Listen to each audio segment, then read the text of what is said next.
नमस्ते मित्रों, आज बात करूंगा श्री राम आर्य जी की पुस्तक कुरान पर 176 प्रश्न से प्रश्न नंबर 22 आपके सामने। खुदा की कुन अर्थात हो जा क्या भला है? यदि हो जा कहने से ही सब कुछ बन जाता था तो बेचारे खुदा को 6 दिन रात दुनिया बनाने की कड़ी मेहनत क्यों करनी पड़ी?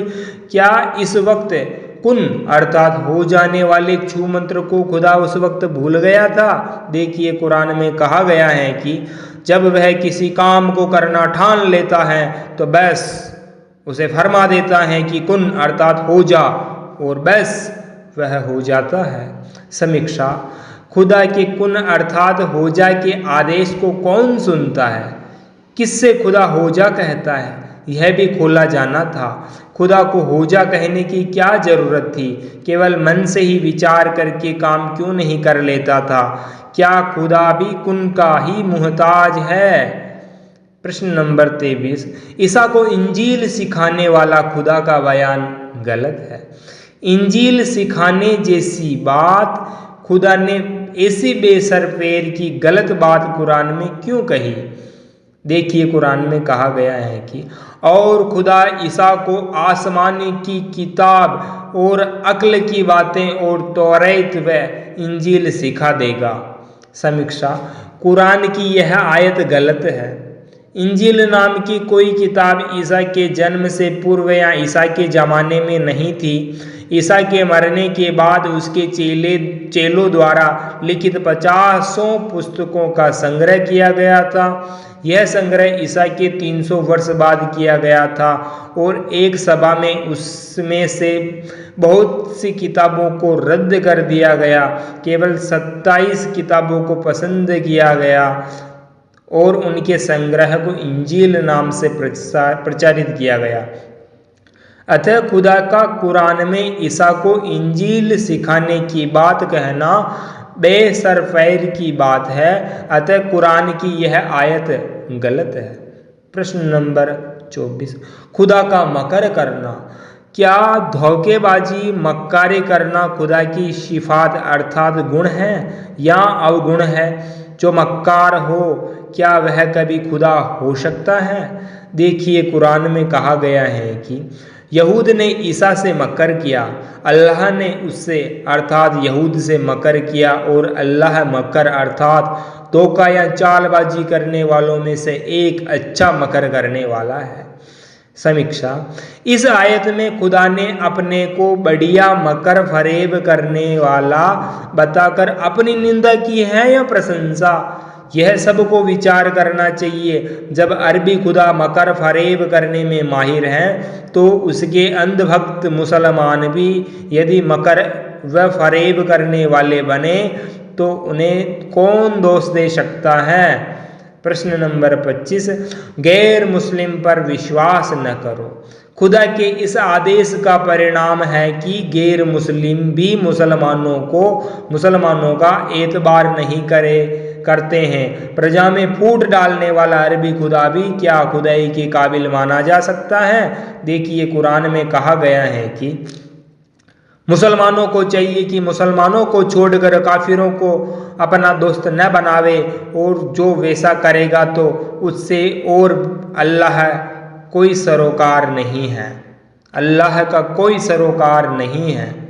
समीक्षा, जब मुसलमान दूसरे का एतबार न करेंगे तो उन पर भी दुनिया में कोई क्यों एतबार करेगा?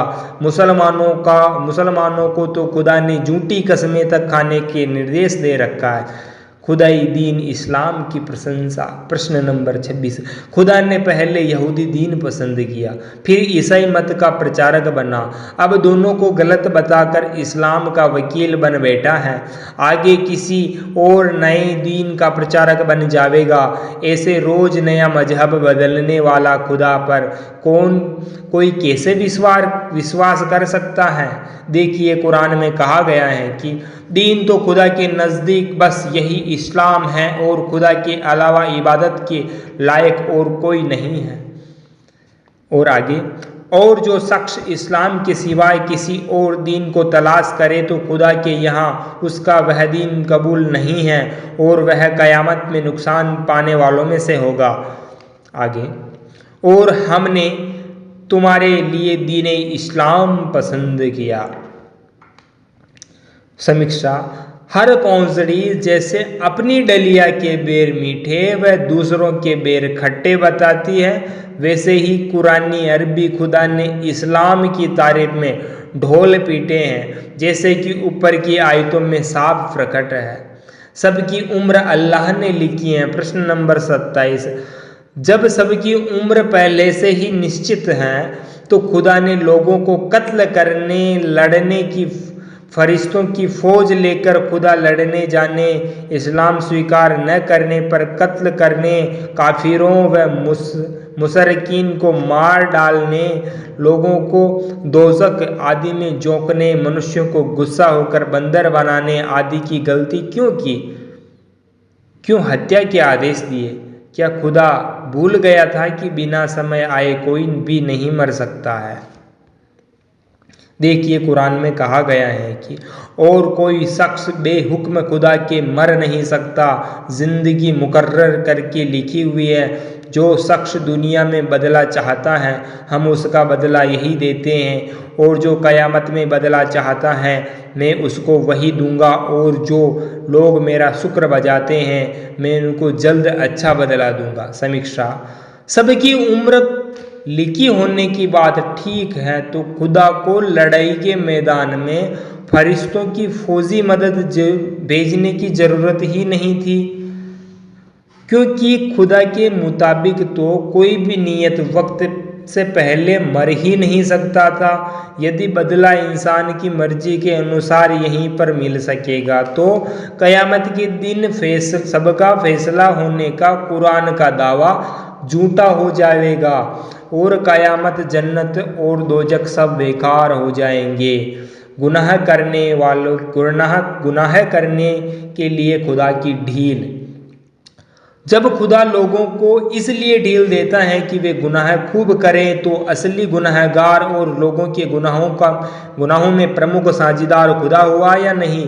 यदि खुदा लोगों को गुनाह करते ही रोक देवे तो लोग बुराई से बच सकेंगे, क्योंकि इस्लाम यह मानने को तैयार नहीं है कि लोग कर्म करने में स्वतंत्र है और फल भोगने में परमात्मा के अधीन है। लोगों को अपनी मर्जी के अनुसार कर्म करने से रोकना खुदा की ताकत से बाहर है, क्योंकि इससे उनकी स्वतंत्रता नष्ट होगी और कर्मों की उनकी जिम्मेदारी नहीं रहेगी।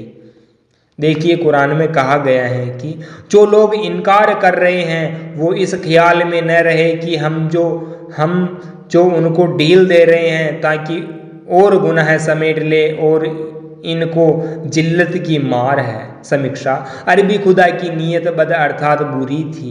वह मनुष्यों का भला नहीं चाहता था।